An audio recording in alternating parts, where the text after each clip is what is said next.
இந்த எக்ஸ்பி கிரியேட்டர்ஸ்ங்கிற பேனரை உருவாக்க சொன்னது அவர் தான் சொன்னாரு, அங்கிள் நீங்க எதிர்பார்க்காத நேரத்தில் நான் உங்களுக்கு செய்யணும்னு சொல்லி அந்த மாஸ்டருங்கிற அற்புதமான படத்தை கொடுத்தாரு. ஆனால் அந்த படம் இவ்வளோ பெரிய சக்ஸஸ் வரும்னு எனக்கு தெரியாது. ஆனால் அந்த சமயத்தில் லோகேஷ் கனகராஜ் வந்து என்கிட்ட கதை சொல்லும்போது ப்ரீஃபாக டிஃப்ரெண்ட்டாக இருந்தது. ஆனால் அந்த படத்துக்கு நான் ஷூட்டிங் போகும்போதெல்லாம் நான் அந்த ஆடியோ லான்ச்லேயே சொல்லியிருக்கேன், அவருடைய உழைப்பை பார்த்து அசந்து போயிட்டேன். அந்த அளவுக்கு ஒரு டெடிக்கேட்டடாக உழைக்கக்கூடிய ஒரு மனிதன். அவர் தான் இந்த எக்ஸ்பி கிரியேட்டர்ஸ்ங்கிறத நீங்கள் கிரியேட் பண்ணணும். அங்கிள் இந்த பேனரில் ஒரு வார்த்தை சொன்னார், பெரிய பட்ஜெட் படமாக நீங்கள் எடுக்கணும் அப்படின்னு சொன்னார். ஏன்னா அதுக்கப்புறம் ஒரு பெரிய பட்ஜெட் எடுக்கக்கூடிய வாய்ப்பு விஷ்ணுவர்தன் சார் மூலமாகவும் ஆகாஷ் மூலமாகவும் எனக்கு கிடைச்சிருக்கு. உண்மையிலேயே ஒரு டெபியூ ஹீரோவுக்கு சூப்பர் பட்ஜெட்ல பண்ணக்கூடிய ஒரு சிறப்பான படமா அமைஞ்சது எனக்கு மகிழ்ச்சி. கடைசியா அவனே சொல்லிடணும், கடைசியா வந்து அந்த மாஸ்டர் படத்துக்கு நாங்கள் அவ்வளோ ஸ்ட்ரெஸ்ஃபுல், ஏன்னா பேண்டமிக் டைமு. இப்போ பல தடவை பேசுகிறோம். Mister Vijay is the theatrical hero. நாங்கள் என்ன பண்ணுறது ஏது பண்ணுறதுன்னு ஒன்றுமே புரியல. அப்படிப்பட்ட ஒரு நிச்சயம் சில பேர் உள்ளே வந்தாங்க, அவங்களுக்கு சில கன்ஃபியூஷன் பண்ணி விட்டாங்க. நான் எப்போதுமே போய் உட்காந்துட்டு யார்ட்டையும் இது கரெக்ட் இது தப்புன்னு எக்ஸ்பிளைன் பண்ண மாட்டேன். Because I am a professional, I am a business man. எது பண்ணணும் பண்ணிட்டு போயிட்டே இருப்போம். எங்களுக்கு தேவை ரிசல்ட். என்னுடைய நிர்வாகத்தை செஞ்ச நிறைய பேர் வந்திருக்காங்க, முக்கியமானவங்களாம் இருக்காங்க. உண்மையிலே அவங்களாம் என் கூட 25-30 வருஷத்துக்கு மேலே ட்ராவல் பண்ணுறாங்க. அவங்களுக்கெல்லாம் எனக்கு தெரியும், என்னுடைய டெடிக்கேஷனை பற்றி தெரியும். எப்போதுமே என் தொழிலில் கூட ஜீரோ காம்ப்ரமைஸில் தான் இருப்பேன். எதாக இருந்தாலும் நானும் உங்களோட சேர்ந்து உழைக்கிறதுக்கு ரெடியாக இருக்கேன்னு சொல்லி அந்த அளவுக்கு இன்னைக்கு நாங்கள் உழைச்சிக்கிட்டு இருக்கோம்.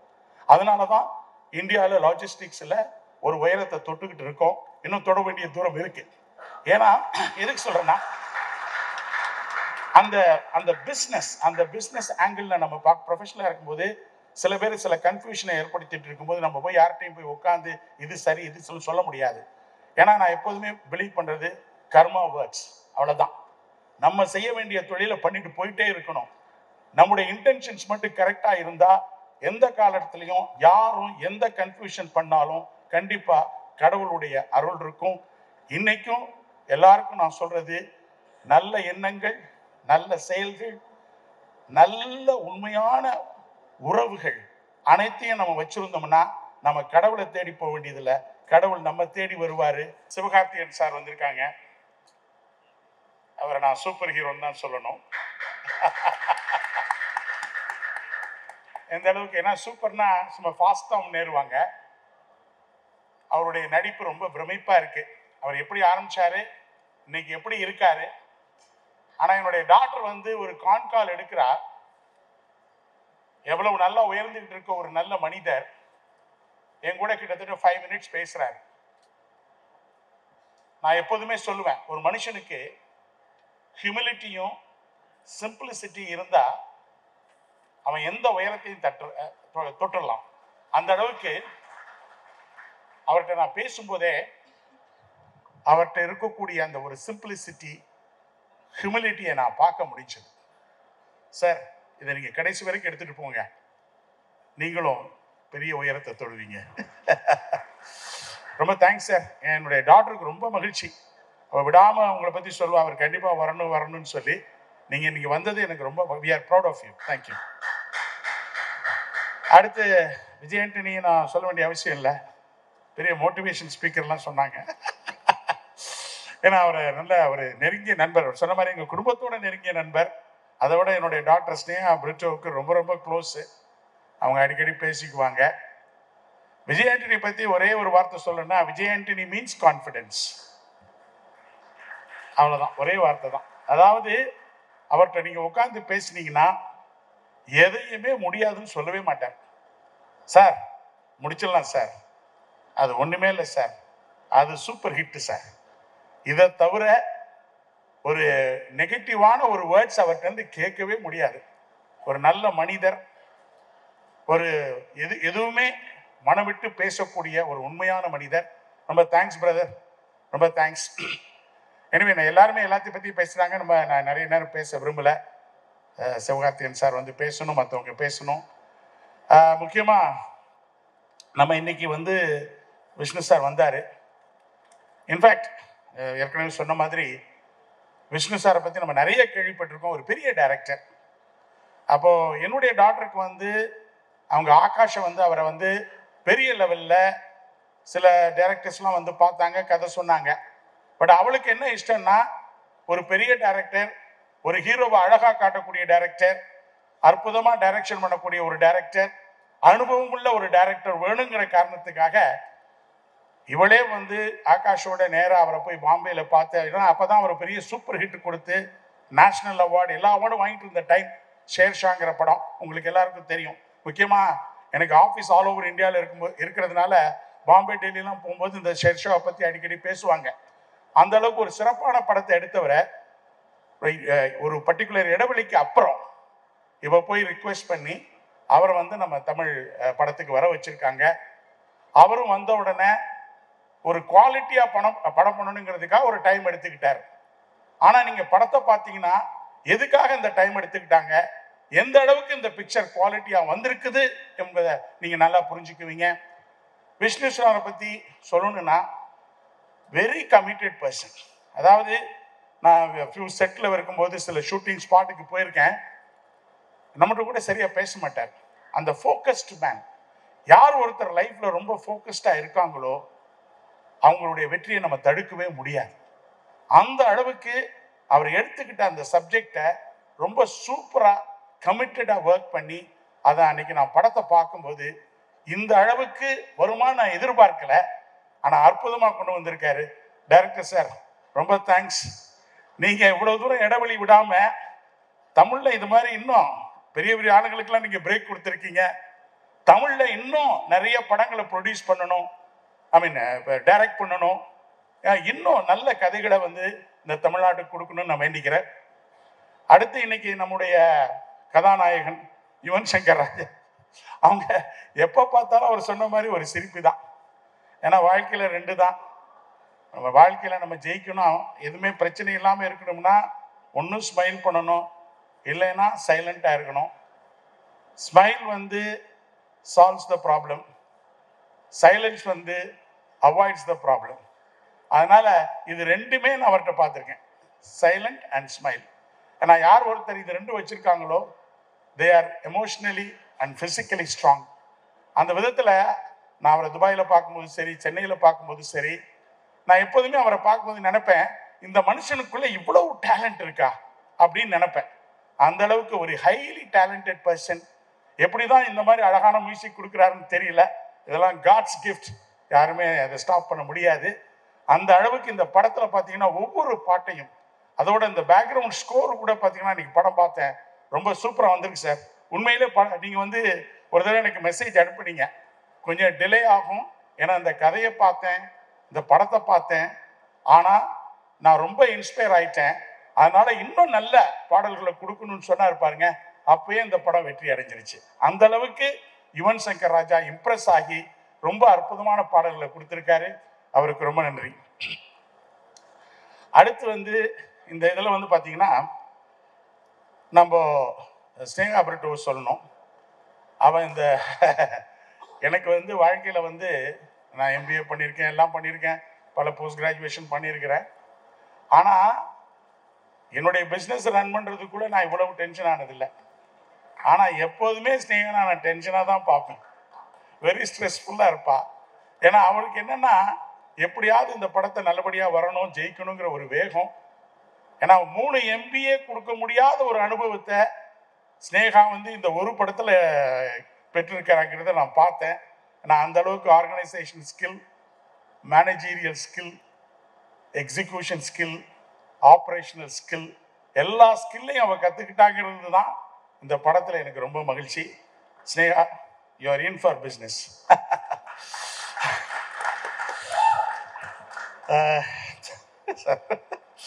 ஏன்னா அவர் எப்போதுமே ஸ்னேகா வந்து பேசும்போது அவர் சொன்ன மாதிரி வெரி டஃப் கேரக்டர். அவளுக்கு வந்து அப்பா என்ன பண்ணுறாங்களோ அவளுக்கு தெரியாது. ஆனால் அந்த ஃபைட் மூடில் வந்தான்னு வச்சுக்கோங்க, நான் அமைதியாக தான் இருக்கணும். ஏன்னா நம்மளை எப்படியாவது அவள் கன்வின்ஸ் பண்ணிடுவா. அந்த கன்வின்சிங் கேரக்டரும் அவளுக்கு உண்டு. அடுத்து வந்து நம்ம சன்னில்லா மிஸ்டர் ஆகாஷ், இந்த முதல்ல வந்து இவர் எப்படி நடிக்க போறாரு, of course Atharva is a great actor. இன்னும் நினைப்பேன் அதர்வா வந்து இன்னும் பெரிய லெவலுக்கு போகணும், கண்டிப்பாக போவார். ஏன்னா அந்த அளவுக்கு அவர்கிட்ட ஃபர்ஸ்ட் கிளாஸ் டேலண்ட்ஸ் இருக்கு. அவரோடு பழகினது வரைக்கும் நான் பார்த்துருக்கேன். இன்னும் பல உயரங்களை தொடுவார் அவர் கண்டிப்பாக. அவர் வந்து அவருடைய பிரதருங்கிற முறையில் அவருடைய சாயல் இருக்குமா அல்லது முரளி சாருடைய சாயல் இருக்குமாலாம் நினச்சி பார்த்தேன். அது படத்தை பார்த்தோன்னா முதல்ல வந்து அவனுக்கு கை கொடுத்து ஃபர்ஸ்ட் டைம் நம்ம விஷ்ணுவர்தன் சார் உங்களை ரொம்ப நேச்சுரலாக நடிக்க வச்சிருக்காரு. எந்த வித சாயலும் உங்கள்கிட்ட இல்லை. அதுவே உங்களுக்கு ஒரு பெரிய சக்ஸஸ்ன்னு சொன்னேன். ஏன்னா அந்த படத்தில் ஒரு ஒரு ஒரு இவர் அப்படி பண்ணுவாருன்னு நான் எதிர்பார்க்கல. ஏன்னா நம்மளோட இருக்கும்போது சிம்பிளாக இருப்பார், நார்மலாக இருப்பார். அப்படிப்பட்ட ஒரு மனிதர் வந்து படத்தில் அவ்வளோ சூப்பராக ஆக்ட் பண்ணி எனக்கே ரொம்ப ஓகே, ஒரு நல்ல படம் வந்திருக்குது. அதனால தான் எங்களுக்கு ரோமியோ பிக்சர்ஸ் அவர் இருக்காருன்னு நினைக்கிறேன். அவர் வந்து இந்த படம் ரொம்ப நல்லா இருக்கு, நம்ம கண்டிப்பாக பொங்கலுக்கு வரணும்னு சொன்னார் பாருங்க. அப்போயே எனக்கு ரொம்ப கான்ஃபிடென்ஸ் வந்தது. கண்டிப்பாக நம்ம ஆகாஷுக்கு நல்ல ஃபியூச்சர் இருக்கு. என்ன ஒன்று, எப்போதுமே இந்த பெர்சிவியரன்ஸ் அது மட்டும் விட்டுறக்கூடாது. According to me perseverance is nothing but self belief and confidence. இது ரெண்டும் இருந்துக்கிட்டே இருக்கணும். அதை விட முக்கியம் கன்சிஸ்டன்சி. எந்த ஒரு ஃபீல்ட்லையும் நம்ம சக்ஸஸ் வரணும்னா அதுக்கு கன்சிஸ்டன்சி வேணும். அது ஆகாஷ் கடைசி வரைக்கும் அதை பின்பற்றணும்னு சொல்லி நான் கேட்டுக்கிறேன். All the best Akash and Aditi Shankar. நீங்கள் வந்து பார்க்கும்போது ரொம்ப சிம்பிளாக உங்கள் அம்மாவோட பேசிகிட்டு இருப்பீங்க. நான் நினச்சேன் நான் எல்லா ஷூட்டுக்கு நான் வரல, அதனால் எப்படி போகுது நான் விமன் போர்ச்சுக்கலில் இருக்கும்போது நானும் ஒய்ஃபும் ஒரு சில டைம் தான், ஒரு சில நாட்கள் தான் போனோம். ஆனால் போகும்போதெல்லாம் வேறு மாதிரி சீன்ஸ் நடந்துக்கிட்டு இருக்கோம். அதனால் வந்து அவங்க எப்படி பண்ணியிருக்காங்க, அன்றைக்கி படத்தை பார்த்தோன்னே உண்மையிலே விஷ்ணு சார்கிட்ட சொன்னேன், அவங்க அதித்தி இவ்வளோ நல்லா நடிப்பாங்களா? உண்மையிலேங்க நான் பார்த்த படங்கள், உங்கள் படங்களில் இந்த படத்தில் பிரமாதமாக நடிச்சிருக்கீங்க. நிச்சயமாக உங்களுக்கு நல்ல ஃப்யூச்சர் இருக்குது, கீப் இட் அப். இது மாதிரி எல்லாருடைய குரூ மெம்பர்ஸ் நான் சொல்லணும். முக்கியமாக என்னுடைய ஃபேமிலி விமலா, அவங்களுக்கு சன் இருக்காரு, ஷோபா அவங்க இருக்கீங்க. அதை விட எங்கள் தலைவர் சரத்குமார் சாரோட பேசும்போதே ஒரு நல்ல வைப்ரேஷன் இருக்கும். ஏன்னா எப்போதுமே ஒரு வைப்ரண்ட் பர்சன். சார் இது சார் அது சார் அப்படின்னு பேசிக்கிட்டே இருப்பார். அந்த ஷூட்டிங் ஸ்பாட்டில் போனப்போ கூட நம்ம கூட உட்காந்து பேசுவார். இந்த படத்தில் விஷ்ணு சார் வந்து அவரை வந்து ரொம்ப அழகாக காமிச்சிருக்கார். நீங்கள் ஒரு அழகான, அவர் எப்போதும் அழகானவராக தான், நல்லா தான் இருக்குங்க சார், ரொம்ப அழகாக இருப்பீங்க, ஒரு ஸ்மார்ட் பர்சன். ஆனால் இந்த படத்தில் வந்து சரத்குமார் சாரை இன்னும் பியூட்டிஃபுல்லாக காமிச்சிருக்காரு. அது நீங்கள் பார்ப்பீங்க. அதே மாதிரி சொன்ன மாதிரி குஷ்பு மேடம், கல்கி madam and of course Prabhu sir எல்லாருமே இருக்கிறாங்க. இதில் எடிட்டிங் எல்லா குரூ மெம்பர்ஸு எல்லாம், ஏன்னா ஒவ்வொருத்தர் பேரையும் சொல்லணும். ஆல்ரெடி நம்ம டைரக்டர் எல்லாத்தையும் சொல்லிட்டாரு, டைம் எடுக்க விரும்பலை. முக்கியமாக ஒன்றே ஒன்று, இங்கே வந்து உட்காந்தோடனே ஒரே ஒரு விஷயத்தை மட்டும் உங்கள்கிட்ட பகிர்ந்துக்கணும். நான் வந்து இங்கே வந்து உட்காந்தோடனே எனக்கு சென்டிமெண்ட்டில் ஒரு எமோஷனல் ஆச்சு. ஏன்னா விஜய் சாருக்கு வந்து நாளைய தீர்ப்பு படம் எடுக்கிறாங்க. நான் ஆரம்பத்துலேருந்து கூட இருக்கிறேன். அந்த படம் வந்து ஓரளவு போச்சு. அதுக்கப்புறம் நிறைய சூழ்நிலைகள் மாற்றம், நிறைய இஷ்யூஸ். அப்போது அங்கிள் வந்து பிரிட்டோ நீங்கள் வந்து அடுத்த படத்தை நீங்கள் செய்யணும், ஏன்னா இது வந்து அவனுடைய வாழ்க்கை அப்படின்னு சொல்கிறார். அப்போ அந்த செந்தூர பாண்டி என்கிற படத்தில் விஜயகாந்த் சார் வந்து பெரிய கை கொடுத்தாரு. அப்போ வந்து அவரை போய் பார்த்துட்டு வந்து ரொம்ப கான்ஃபிடென்ட்டாக நிச்சயமாக விஜயகாந்த் நடிக்க போகிறாரு. அப்போவே விஜய் வந்து நல்லா நடிக்க ஆரம்பித்தார். அப்போ வந்து என்னுடைய காம்போ வந்து ரொம்ப சூப்பராக இருக்குன்னு சொல்லிட்டு என்கிட்ட வந்து அப்போ அடிக்கடி வந்து பேசுகிறப்ப அவருடைய ஒரு இது தெரிஞ்சது. அப்போது அந்த படம் வந்து இன்ஃபேக்ட் முக்கியமாக என்ன சொல்லணும்னா, அந்த படம் ஆரம்பிக்கும் போது தான் ஸ்னேகா கன்சீவ் ஆனா, அந்த படம் முடிக்கும்போது ஸ்னேகா பிறந்தா. அப்போது அந்த படம் 100 நாள் ஓட்டின உடனே சந்திரசேகர் சார் வந்து சொன்னாங்க, Sneha is a very lucky girl. அந்த விதத்தில் கோ ப்ரொடியூசருடைய லக்கில் ஆகாஷும் சரி இந்த படமும் சிறப்பாக வரணும். அப்போ இங்கே கூட என்னுடைய 2-3 நண்பர்கள் இருக்காங்க. இந்த படத்தில் உடைய ஹீரோ என்னுடைய ஒரு டென்ஷன் எப்படி இருக்குன்னு உங்களுக்கு தெரியாது. அப்போது நானும் விஜய் அந்த ஒரு பொங்கல் டைமு ஈகா தேட்டர், அது கூட இருந்தவங்களாம் இப்போ 2-3 நண்பர்கள் இங்கே இருக்காங்க. அப்போது யாருமே இல்லை. நாங்கள்லாம் வேஷ்டி கட்டிட்டு ஈகா தேட்டரில் கட் அவுட் வச்சோம். அது மட்டும் இல்லாமல் அவரோட சேர்ந்து கூட இருந்து வெடி வெடித்தோம். அந்த படத்தை மட்டும் ஒரு 5-6 தடவை அந்த தியேட்டரில் பார்த்தோம். ஒரு புது ஹீரோவுக்கு எந்த அளவுக்கு எமோஷன்ஸ் இருக்குங்கிறது எனக்கு நல்லாவே புரியும். அதனால் இங்கே வந்து உட்கார்ந்த உடனே என்னுடைய பழைய நினைவுகள் அப்படியே எந்த அளவுக்கு அந்த ஒரு உணர்வோட உணர்ச்சியோட அங்கிள் இது எப்படி இருக்கு, அது எப்படி இருக்கு, இது எப்படி இருக்கு, அந்த scene final scene fight scene எப்படி இருக்கு அப்படிலாம் கேட்கும்போது அதை இங்கே உட்காந்து இதே தான் ஆகாஷ் இன்னைக்கும் ஷூட்டிங் ஸ்பாட்டில் வந்து முடிச்ச ஒரு பாடு. அன்னைக்கு முதல் நாள் படம் பார்த்துட்டு வந்தேன். நான் ஒன்றுமே சொல்லாமல் வந்துட்டேன். டைரக்டர் கூட கேட்டார், எதுக்குன்னா ஒரு முக்கியமான வேலை ஆயிடுச்சுன்னு போயிட்டேன். டைரக்டருக்கு ஒரு ஆன்சைட்டி, நம்ம ஆகாஷ்க்கு ஒரு ஆன்சைட்டி. ஸ்னேகா விடாமல் எனக்கு ஒரு 3 மிஸ்டு கால் விட்டுருந்தா. அப்போ வந்து ஆகாஷ்க்கு என்னென்னா, அங்கிள் உங்களுடைய ஒப்பீனியன் என்ன அப்படின்னு. சாரிப்பா, எனக்கு ஒரு முக்கியமான இருந்ததுனால அந்த அப்பாயின்மெண்ட்டுக்கு போயிட்டேன். நான் என்ன சொல்கிறதுனே தெரியல. உன்னுடைய நடிப்பு ரொம்ப பிரமாதம். நான் எதிர்பார்த்ததை விட நீங்கள் சிறப்பாக பண்ணியிருக்கீங்க. அதை விட நான் சொன்ன ஒரே வார்த்தை, டைரக்டர் விஷ்ணு உங்களை சிறப்பாக நடிக்க வச்சிருக்காரு. அதனால அவருக்கு தான் நான் முதல்ல நன்றி சொல்லணும்னு சொன்னேன். ஏன்னா அந்த அளவிற்கு ஒரு ஹீரோ படத்தில் நடிக்கும்போது எப்படியெல்லாம் ஆதங்கம் இருக்கும் அப்படின்னு எனக்கு தெரியும். அதை வச்சு தான் மிஸ்டர் விஜய் இன்னைக்கு அவருக்கு நான் நன்றி சொல்லணும். இந்த படம் பொங்கலுக்கு ரிலீஸ் ஆகுறதுங்கிறதே ஒரு பெரிய மிரக்கல் தான். நாங்கள் யாருமே எதிர்பார்க்கல. நானும் விஷ்ணுவர்தனும் ஒரு மாசமா பேசிட்டு இருக்கோம், இந்த படம் எப்படியாவது பொங்கலுக்கு வருமான்னு. சப்போஸ் பெரிய படங்கள் வந்தால் 24-25 நம்ம ரிலீஸ் பண்ணலாங்கிற அளவுக்கு பேசி வச்சோம். கடவுள், in fact I believe in miracles, god's grace and god's ways are very strange. அதை ரொம்ப ஸ்ட்ராங்காக பிலீவ் பண்ணுவேன். அந்த வகையில் இந்த படம் எங்களுக்கு 14th ரிலீஸ் ஆக போகுதுங்கிறது எனக்கு பெரிய மகிழ்ச்சி. நிச்சயமா மிஸ்டர் ஆகாஷ்க்கு தமிழ்நாடு ஃபுல்லா ஒரு பெரிய ஓப்பனிங் கொடுக்கும். அது மட்டும் இல்லாமல் நம்ம டைரக்டர் விஷ்ணு சாருக்கு பெரிய ரீஎன்ட்ரி தமிழில் கொடுக்கும். அதை விட யுவன் சங்கர் ராஜாவுக்கு இந்த படத்தினுடைய மியூசிக் வந்து இன்னொரு மைல் ஸ்டோனா இருக்குன்னு சொல்லிட்டு, நிச்சயமா வாழ்க்கையில் ஒன்று வச்சுக்கணுங்க. இறுதியாக சொல்கிறேன், எப்போதுமே success without positive attitude is luck. Success without positive attitude is luck. But success with positive attitude is achievement. So இந்த படத்தை பொறுத்தளவுல எல்லா மெம்பர்ஸ்க்குமே, என்னை சார்ந்த அத்தனை பேருக்குமே ஒரு பாசிட்டிவ் வைப் இருந்தது. அந்த பாசிட்டிவ் வைப் நிச்சயமா நம்ம தியேட்டர்ஸில் பார்ப்போங்கிற நம்பிக்கையோடு என்னுடைய வீட்டில் என்னுடைய எஸ்எம்ஆர், என்னுடைய பிரதர்ஸ் எல்லாம் வந்திருக்காங்க. மற்றபடி என்னுடைய நண்பர்கள் நிறைய பேர் வந்திருக்கிறாங்க. முக்கியமாக நான் ரொம்ப வாழ்க்கையில் வந்து நண்பர்களை ரொம்ப நேசிக்கிறவன். ஏன்னா 2-3 விஷயங்களை தான் நம்ம விட்டு கொடுக்கூடாது, ப்ராமிஸ், ஃப்ரெண்ட்ஷிப் அண்ட் ரிலேஷன்ஷிப்பு. இது 3 எது விட்டாலும் வாழ்க்கை ரொம்ப சென்சிட்டிவ் ஆயிரும். அதனால நான் ரொம்ப ஃப்ரெண்ட்ஸை விரும்புகிறவன். அவர்கள் அனைவருக்கும் என்னுடைய வாழ்த்துக்கள். முக்கியமாக ப்ரெஸ், மீடியா. ஏன்னா இன்னைக்கு வந்து ப்ரொடியூசர்ஸும் சரி, டைரக்டர்ஸும் சரி, எப்படி வேணாலும் அற்புதமான படங்களை எடுக்கலாம். ஆனால் மக்கள்கிட்ட கொண்டு போய் சேர்க்க வேண்டிய கடமை நல்ல படத்தை உங்கள் கையில் தான் இருக்குது.